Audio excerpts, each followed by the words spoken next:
Sair na frente é uma ideia, é um modelo que o Flamengo tem, é a origem do Flamengo e que nós temos, enquanto comissão técnica também, ter a bola e procurar ser criativo.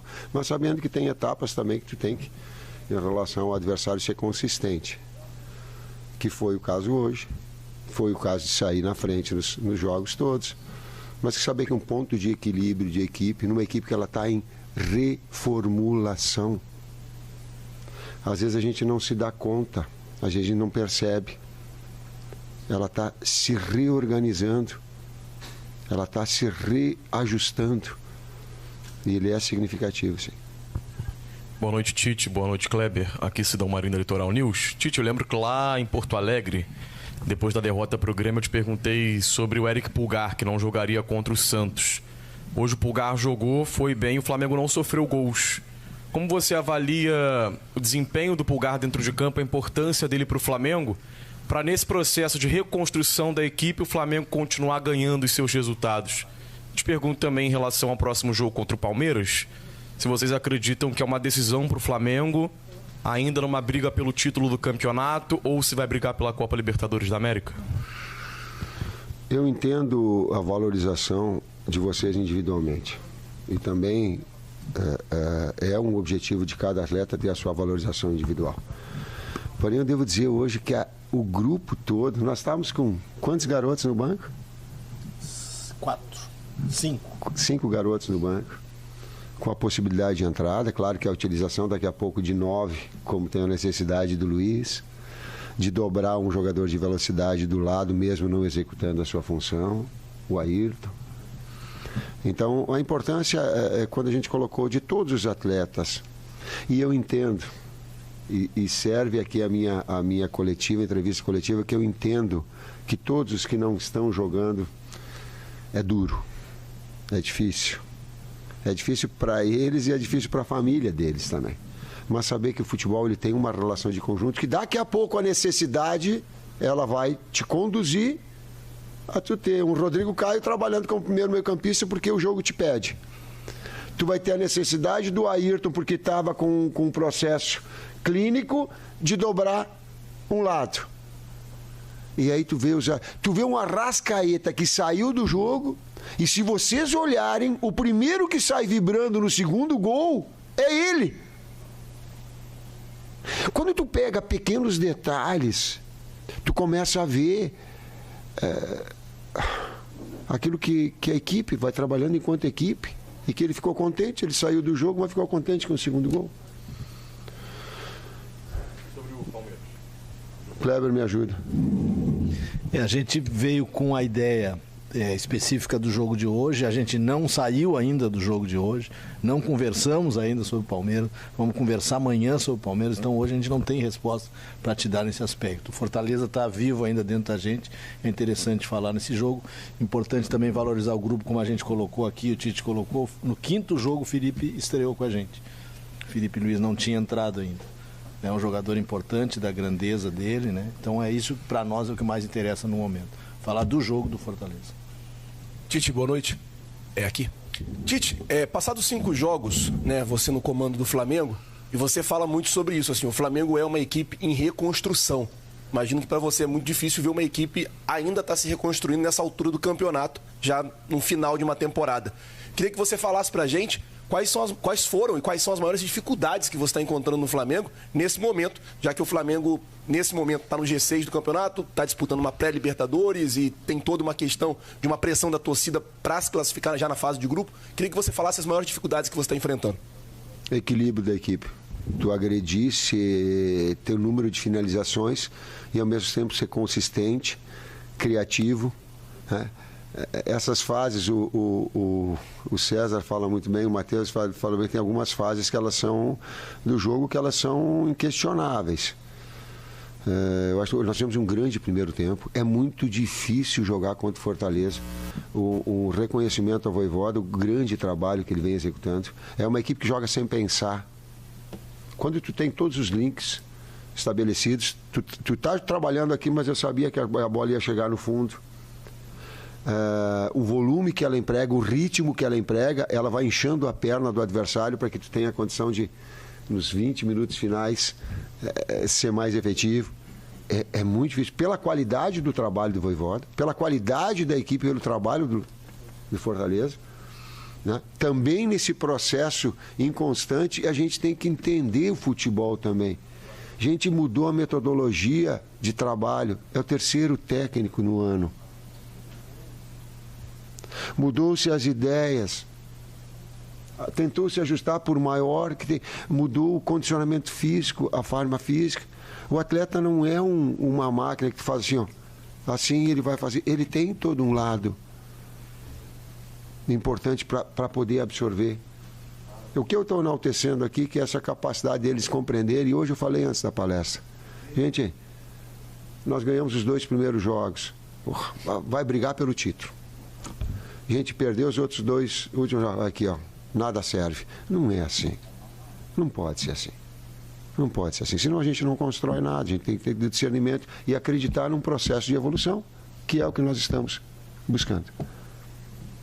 Boa noite, Tite. Boa noite, Kleber. Gabriel Orfa, canal Paparazzo Rubro Negro. Tite, nesses seus primeiros jogos pelo Flamengo, você utilizou o Rodrigo Caio 2 vezes, ele que não ganhou muitas oportunidades nem com o Sampaoli nem com o Vitor Pereira. Nas 2 vezes que ele jogou com o senhor, ele atuou como volante.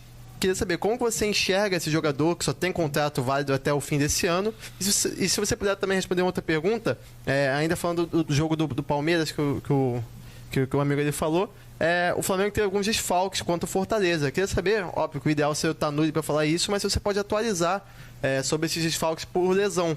Tem o caso do Gabi, tem o caso do Wesley e até do próprio Ayrton Lucas, que jogou hoje, mas que não estava 100%. Obrigado. Nós queremos contar com todo mundo. Nós queremos contar com todo mundo e, inclusive, os atletas tiveram uma busca, sabe, nessa reta final da gente estar totalmente voltado, porque o objetivo é classificação direta para a Libertadores. É o objetivo da direção do clube que passou para mim quando nós fomos, e é o objetivo nosso. Mas pode, tá, mas vamos partir da verdade, né? Vamos partir claro que sonhos todos nós temos, mas também risco nós temos de não classificar para a Libertadores. Vamos trabalhar de forma realista, vamos fazer jogo a jogo esse processo de evolução, inclusive dentro do próprio jogo, de estabilizar a equipe para não oscilar. Por quê? Porque ela está em reformação. E esse é um pedido que eu faço para o torcedor. Se eu disser, não em relação ao Palmeiras, ela vai oscilar. Torcedor, tudo que a gente quer é dividir a alegria com o torcedor do Flamengo. Tudo que nos proporciona é dividir essa alegria. Mas que ele entenda que ele vai precisar ajudar a equipe, porque ela vai oscilar. Por quê? Porque o Cebolinha está se afirmando agora, porque o Luiz está se afirmando agora, porque está dando uma sequência com um pivô, porque o Arrascaeta está encontrando essa melhor condição e essa evolução. Porque daqui a pouco não deu o Felipe, não deu a Ayrton, deu o Felipe, e um é construtor, o outro é passar. Então dela entender também que nesses momentos que a gente vai precisar do torcedor na quarta-feira, porque ele vai oscilar, é inevitável que ela passe esse carinho, que eu tenho certeza que lá dentro do campo eles vão sentir. Eu senti essa atmosfera, e estando fora, tu imagina estando dentro com o apoio. Sentimos contra o Vasco, né? Sentimos contra o Vasco no Clássico e, como o Tite colocou, esperamos o nosso torcedor em peso quarta-feira para esse jogo importante. Torcedor em peso na quarta-feira para esse jogo importante. Boa noite, Tite. Aqui, Mário Kempis, do blog do Kempis. Bom revê-lo. Queria que você pudesse falar, o primeiro tempo você disse que o time foi bem. Isso tem a ver também com o bom trabalho, o bom futebol que o Everton jogou hoje. E o segundo tempo, você não gostou? O que foi que houve? as diferentes etapas que o jogo tem. Tu não vai ser dominar. Dominar, o que eu considero dominar? Ficar com a bola e criar oportunidades. Nós tivemos 60 e poucos % no primeiro tempo. E criamos oportunidades. Mas é inevitável. E aqueles 40% que o adversário tem, o que faz? O que nós vamos fazer? Vamos organizar, vamos defender, alto, médio ou baixo. E a equipe, ela acelerou muito, tal qual o Fortaleza, ela acelerou no primeiro tempo. Porque a gente queria, bate lá, bate cá. Porque também é característica. Por isso da colocação do Luiz, um jogador de velocidade, do Everton do outro lado. E que bom ver esses atletas já um pouco mais, vamos dizer assim, um pouco mais natural com a camisa pesada do Flamengo. É muito pesada, gente. Um técnico que tem 62 anos e tem todo um lastro, ela pesa, a responsabilidade pesa. Às vezes tu pega um garoto, tu pega um jovem com uma expectativa alta e tu tem que dar um tempo para que essas situações elas possam acontecer de maturidade. Tite, boa noite. Fernanda Alves, da Rede Multi Torcida Amiga. Você falou desse encontro do Cebolinha e desde a seleção que a gente já notava que você tinha muito essa intimidade de perceber o futebol que ele tem. Como é que você observou já a atuação dele, principalmente porque para ele foi um jogo em casa, digamos assim, já que ele é natural aqui do Ceará? Quem conhece bem o Cebolinha é o Kleber e o Matheus. Foram eles que indicaram. O Cebolinha, como o Tite falou, da naturalidade, a gente já vem usando ele nesses jogos todos, né? O segundo jogo que ele sai jogando, com boas atuações, né? Um jogador importante, passou com a gente pela seleção, né? Com uma boa Copa América em 2019. Um jogador que precisa de um carinho, precisa de um aconchego, e ele está tendo esse momento, acho que um grande momento com a gente, desde que a gente chegou, um grande momento, tem feito muito bons treinos, né? E quando a gente precisou de substituição ao Bruno, ele entrou muito bem e hoje, mais uma vez, fez um grande primeiro tempo e aguentou aí até uns 30 e pouco segundo tempo com qualidade, puxando contra-ataque, quase fez o gol dele, que ele queria muito fazer um gol aqui em Fortaleza. Tite, boa noite. Lucas Uchoa. Tite, muito se fala, o jogador quando está fora do Brasil, que ele tem um período de adaptação, ou readaptação. Você passou um longo período na seleção brasileira. O treinador também sente isso no trabalho dele? Esse período de adaptação? Readaptação? Isso. Sim. E o Bruno e a direção, o Marcos, sabiam disso. Mas sim, a comissão técnica, sim. Porque antes era um bunker de 2 jogos que explodia. Agora é um vulcão a cada 3 dias.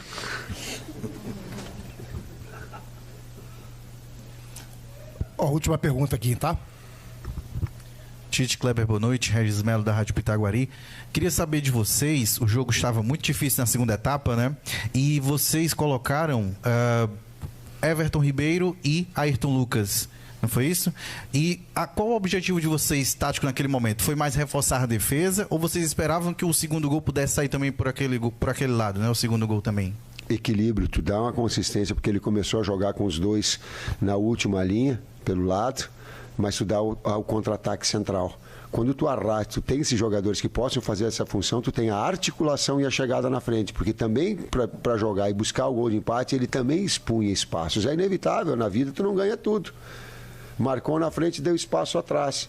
No espaço atrás com o Luiz por dentro para puxar a velocidade para o Ayrton arrastar, a qualidade do Everton, ela também proporcionava esse ponto de equilíbrio. Dá consistência sem abrir mão de atacar. Vou fazer só uma última aqui que o nosso amigo... Tite, boa noite. Parabéns pela vitória. César. Kleber, perdão. Mauro Santana, do canal Mauro Santana.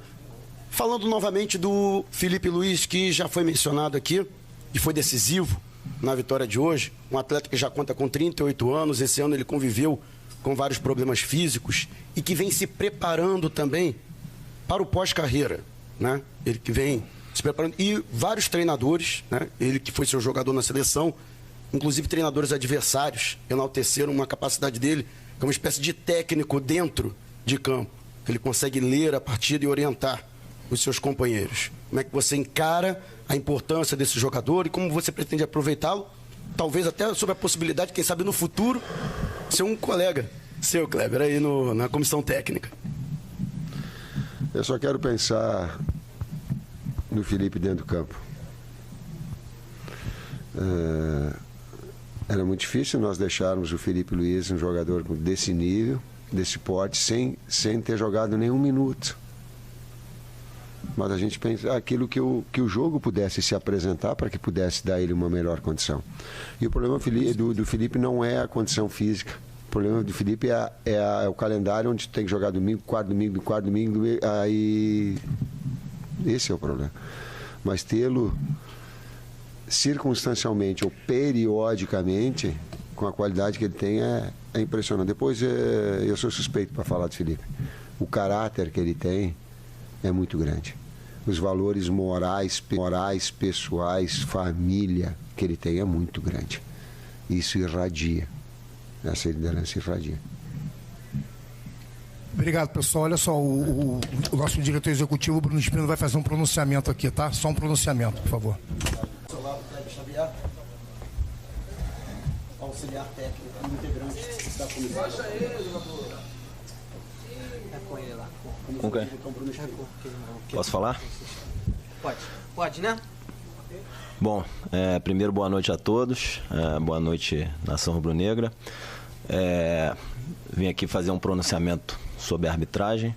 Primeiramente, deixar claro que a gente alinhou com o treinador que esses temas sobre a arbitragem, a direção que vai sempre se colocar.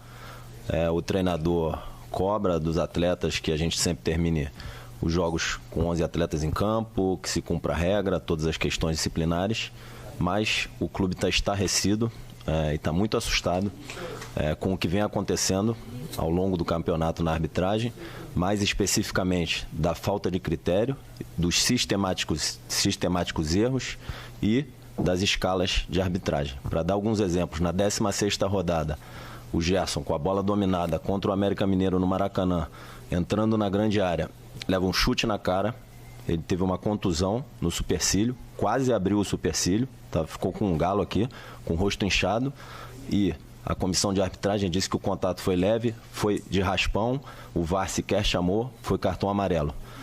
No lance agora contra o Santos, a arbitragem tenebrosa, o Bruno Henrique levou um cartão amarelo por entrada temerária. Entrada temerária pressupõe contato físico, sequer houve contato físico do Bruno.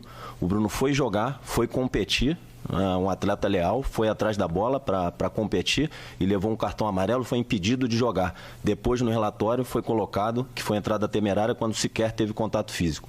Ontem, na rodada de ontem à noite, você tem uma cotovelada com o braço acima do ombro, o VAR sequer chamou, podia decidir o jogo num campeonato que está sendo decidido nos mínimos detalhes, vaga de Libertadores, e tirar o jogador da rodada na quarta-feira. A gente ficou sem o Gerson hoje, sem o Bruno por 2 rodadas, por erro de arbitragem, e hoje teve um pênalti numa bola chutada pelo Pedro, mas parece que o VAR não estava funcionando nessa hora do chute da bola do Pedro. Então a gente fica assustado, inclusive, de um árbitro cometer um erro desse, como cometeu no lance do Bruno, que ele coloca no relatório entrada temerária, quando sequer houve contato, e ser escalado na rodada seguinte. Então a gente está muito assustado com os erros que vêm acontecendo da arbitragem, e a gente espera que medidas sejam tomadas para que a qualidade da arbitragem melhore, que esses erros não aconteçam mais e que o campeonato seja decidido dentro do campo e não fora. Obrigado, gente. Boa